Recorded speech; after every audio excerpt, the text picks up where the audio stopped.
Hello.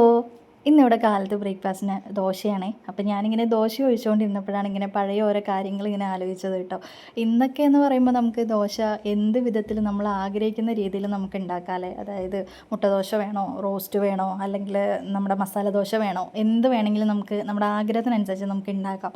പക്ഷെ പണ്ടത്തെ കാലത്തെ ആ ഒരു രുചി ഇപ്പോഴത്തെ ദോശയ്ക്ക് ഉണ്ടോ എന്ന് ചോദിച്ചാൽ ഇല്ല എന്നേ ഞാൻ പറയുള്ളൂ. കാരണം നമ്മൾ പണ്ട് കാലത്ത് എന്നൊക്കെ പറയുമ്പോൾ നമ്മളിപ്പോൾ ഒരു മിഡിൽ ക്ലാസ് ഫാമിലിയാണ്. അതുകൊണ്ട് തന്നെ ഡെയിലി ഒന്നും അങ്ങനെ ദോശയോ ഇഡ്ഡലിയോ പോലുള്ള പലഹാരങ്ങളൊന്നും വീട്ടിൽ പതിവില്ല. അപ്പോൾ ബാക്കിയുള്ളത് പുട്ട്, നൂൽപുട്ട് പോലുള്ള അങ്ങനെയുള്ള സംഭവങ്ങളൊക്കെ ഉണ്ടാക്കുമെങ്കിലും ഈ ദോശ എന്ന് പറയുന്നത് അങ്ങനെ അത്ര പെട്ടെന്ന് നമുക്ക് കിട്ടുന്ന ഒരു കാര്യമല്ല. കാരണം എന്തെങ്കിലും വിശേഷ ദിവസം വരണം, അല്ലെങ്കിൽ വീട്ടിലോട്ട് ആരെങ്കിലും വരണം. കാരണം എന്താണെന്ന് വെച്ചാൽ പണ്ട് എന്നൊക്കെ പറയുമ്പോൾ ആട്ടുകല്ലിൽ വേണ്ടേ നമ്മൾ അരയ്ക്കാനായിട്ട്. അതല്ലാന്നുണ്ടെങ്കിൽ ഗ്രൈൻഡർ എന്നൊക്കെ പറയുമ്പോൾ ഇപ്പോഴല്ലേ ഈ 2 കല്ലുള്ള ഗ്രൈൻഡറും കാര്യങ്ങളൊക്കെ ഉണ്ടായത്. പണ്ട് എന്ന് പറയുമ്പോൾ ഈ ഒരു വലിയ കല്ലും അതിൻ്റെ അറ്റത്തൊരു വലിയ ചങ്ങലയും ഒക്കെ ആയിട്ടുള്ള വലിയ വലിയ കല്ലുകളോട് കൂടിയിട്ടുള്ള ഗ്രൈൻഡറുകളായിരുന്നു പണ്ട്.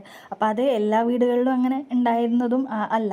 അപ്പോൾ ഞാനിങ്ങനെ ആലോചിക്കുകയായിരുന്നു, അതുപോലെ പണ്ട് ഇങ്ങനെ നമ്മൾ ദോശയൊക്കെ ഉണ്ടാക്കുന്ന സമയത്ത് ഇപ്പോഴല്ലേ നോൺ സ്റ്റിക്ക് എന്നൊക്കെ പറയുന്നത്. അപ്പോൾ പണ്ട് ഇരുമ്പ് കല്ലും അതുപോലെ തന്നെ മൺകല്ല് അതിനെയൊക്കെ മയക്കി അതിൽ നല്ലെണ്ണ തേച്ച് ഇങ്ങനെയൊക്കെയായിരുന്നു പണ്ട് ദോശ ചുട്ടിട്ടുണ്ടായിരുന്നത്. അപ്പോൾ അത് ഭയങ്കര മണവും ഭയങ്കര ടേസ്റ്റുമാണ്.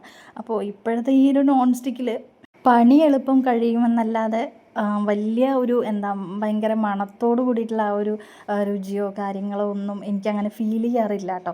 പിന്നെന്താ, നമ്മൾ നാടോടുമ്പോൾ നടുവേ ഓടണം എന്ന് പറയുന്നത് പോലെ കാലത്തിനനുസരിച്ച് നമ്മൾ മാറണം തന്നെ ഉള്ളൂ.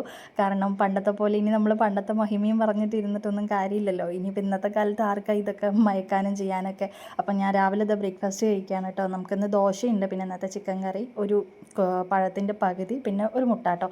അപ്പോൾ ചേട്ടനും കാലത്ത് ഇത് തന്നെയാണ് കൊണ്ടുപോയത്. അപ്പോൾ ഡെയിലി കഴിച്ചിട്ടാണ് പോവാറ്. അപ്പോൾ ഇന്ന് കുറച്ച് നേരത്തെ പോകണമെന്ന് പറഞ്ഞപ്പോൾ ഞാൻ ആക്കി കൊടുത്തു വിട്ടു. അപ്പോൾ ഞാൻ കാലത്ത് ബ്രേക്ക്ഫാസ്റ്റും കാര്യങ്ങളൊക്കെ കഴിക്കുകയാണ്. ഇന്ന് പ്രത്യേകിച്ച് പണിയൊന്നുമില്ല കേട്ടോ. കാരണം ഇന്നലെ തന്നെ ഞാൻ മീൻകറിയും കാര്യങ്ങളൊക്കെ വെച്ചതുകൊണ്ട് എനിക്ക് പ്രത്യേകിച്ച് പണിയൊന്നുമില്ല. അപ്പോൾ ബാക്കിയുള്ള പാത്രങ്ങളും കാര്യങ്ങളൊക്കെ ഞാനൊന്ന് കഴുകി ഗ്യാസും കാര്യങ്ങളൊക്കെ ഒന്ന് തുടച്ച് നീറ്റാക്കി കഴിഞ്ഞാൽ ഇന്നത്തെ പരിപാടി കഴിഞ്ഞു. അപ്പോൾ രാവിലെ തന്നെ ഒരു 9-9:30 ആയപ്പോഴേക്ക് തന്നെ കാലത്ത് ബ്രേക്ക്ഫാസ്റ്റും കാര്യങ്ങളൊക്കെ ഉണ്ടാക്കലും കഴിക്കലും എല്ലാം കഴിഞ്ഞു കേട്ടോ. കാരണം തലേദിവസം തന്നെ മീൻകറി പോലുള്ള വല്ല കറികളൊക്കെ ഉണ്ടാക്കി വെക്കുകയാണെന്നുണ്ടെങ്കിൽ വലിയ കുഴപ്പമില്ലാതെ നമുക്ക് കാര്യങ്ങൾ നടത്താമല്ലോ. അപ്പോൾ അതാണ് ഇന്നത്തെ കാര്യങ്ങൾ കേട്ടോ.